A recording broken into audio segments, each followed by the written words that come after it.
En passant, je passe comme message que j'ai aucun cellulaire sur moi. Première chose, j'en ai même pas personnellement. On est au cimetière de Montréal. Un petit aperçu un peu où est-ce qu'on est.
Quand que ça fait ça?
Là, elle l'a checké avec d'autres codeux. Ouais,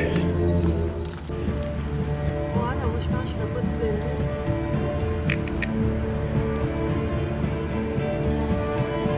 Mais c'est ce qui arrive? Moi, je pense que cette landraine-là, ça dégage en tabarnouche. Aïe, c'est ça. Hey, c'est tapé dans le plafond. Là, je le tiens par le bout. Tout à l'heure, je le tiens par le bout, elle n'allumait même pas. Bah donc, t'es dans un réseau de lumière, non? Les lampes, c'est là, ça fait pas.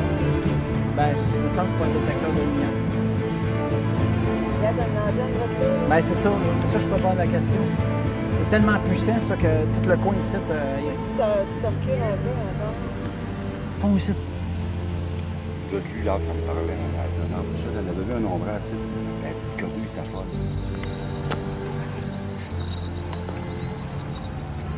Il est excité.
Comme toute irradiation, notre cerveau ne dispose pas d'organes spécifiques pour la gérer. En conséquence, nous nous en apercevons qu'après, lorsque le mal est fait, comme les brûlures des coups de soleil. L'étude scientifique du docteur Dirk Adam met clairement en évidence ces effets nocifs.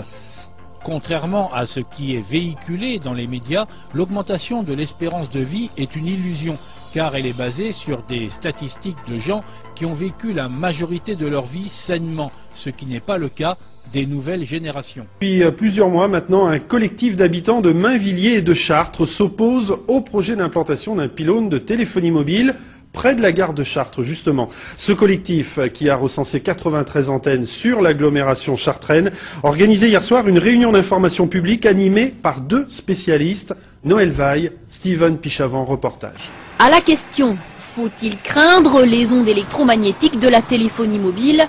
posée par le collectif Chartres-Mainvilliers, qui milite contre l'implantation d'une antenne relais près de la gare de Chartres. Ce qu'on pense, c'est peut-être la lanterne qui est là. Ah ouais? Ouais, mais... 2 spécialistes étaient invités à donner leur opinion. Et pour eux, il n'y a aucun doute. Dès les années 70-71, on connaissait les effets sur le vivant, sur les animaux, des champs électromagnétiques, des ondes pulsées. Donc c'est pas quelque chose, c'est quelque chose qu'on a voulu ignorer, mais qui est aujourd'hui en train d'éclater. On sait qu'il y a des effets sur les vivants, il y a des effets sur les molécules d'ADN, il y a des effets sur la barrière hémato-encéphalique des humains. Pour garantir leurs propos, les associations s'appuient sur les rapports scientifiques de chercheurs et de professionnels. Malgré cela, les pouvoirs publics français aujourd'hui ne reconnaissent toujours pas les effets des ondes électromagnétiques, ni les pathologies qu'elles peuvent entraîner, telles que l'électrosensibilité dont cet homme déclare souffrir. Il y a des phénomènes dans les commerces où d'un seul coup j'ai les genoux qui se mettent à lâcher. Alors quand je suis protégé, par contre quand je ne suis pas protégé de la tête, c'est des vertiges, je suis complètement assommé. Pour cet autre militant associatif, la raison de cette situation est économique. Il remet en cause les rapports officiels et accuse les pouvoirs publics de dissimulation. Il faut dire que comme ce secteur d'activité est un secteur qui génère des flux financiers extrêmement importants, il y a des conséquences. Les conséquences, c'est qu'il y a une sorte d'accord général entre la grande industrie et les pouvoirs publics pour dissimuler la réalité à la population. Au sortir de cette réunion, la centaine d'auditeurs s'était fait une opinion sur les ondes électromagnétiques. Il faut dire qu'aucun représentant des opérateurs n'avait répondu à l'invitation du collectif pour défendre la téléphonie mobile.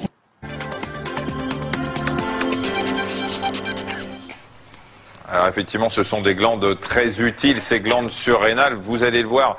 Concentrez-vous bien parce que c'est presque du niveau de terminale, voire première année de médecine, ce qu'on va vous expliquer. On est passé de CM2 à la terminale d'un coup là. Là, il faut bien se concentrer parce que ces surrénales vont notamment réguler notre taux de sucre dans l'organisme, le taux de sodium, le sel.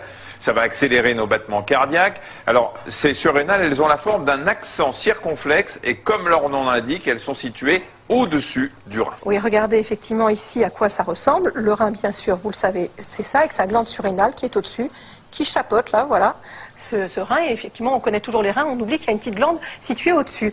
Et quand on fait une coupe de cette glande, là, c'est le rein, c'est pas celui-là qui nous intéresse, c'est cette glande ici surrénale. On voit qu'il y a 2 zones. Une partie ici, qui est donc à la périphérie de la glande, qu'on appelle la cortico-surrénale, et une zone... Bon, là, je vous accorde qu'elle est jaune. Normalement, elle est rougeâtre, hein, la zone au centre, qui est très vascularisée, c'est pour ça qu'elle est rougeâtre, qu'on appelle la médullo-surrénale. Et chacune de ces 2 zones est spécialisée dans la fabrication d'hormones indispensables au fonctionnement de notre organisme. Au centre, la médullo-surrénale, par exemple, va sécréter adrénaline et noradrénaline qui vont accélérer les battements du cœur et augmenter la pression artérielle. L'adrénaline, on la connaît bien, c'est ce qu'on appelle aussi l'hormone du stress. La cortico-surrénale, celle qui est autour, on va vous remontrer ce que vous disait Marina, c'est-à-dire la médullo-surrénale, adrénaline, noradrénaline, et le pourtour, là, ce qu'on appelle la cortico-surrénale, va notamment sécréter d'autres hormones. Certaines, ce sont des androgènes, la testostérone. Les testicules ne sont pas les seuls à en produire.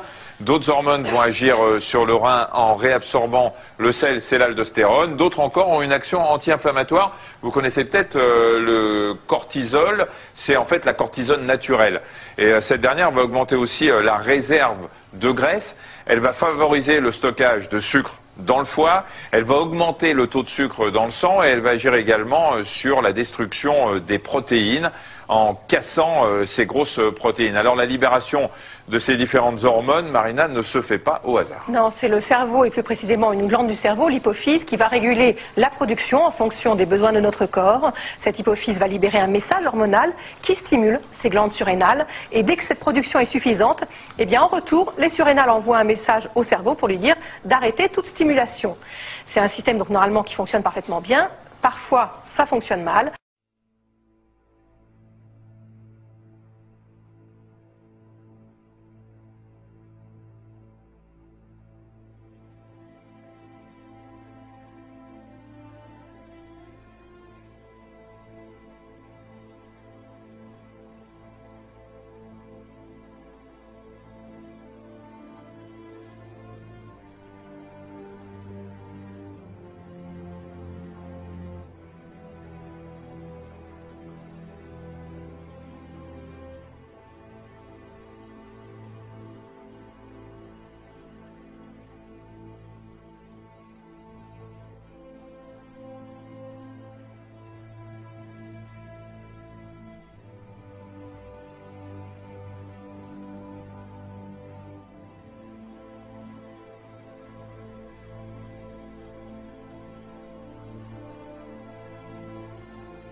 Bye.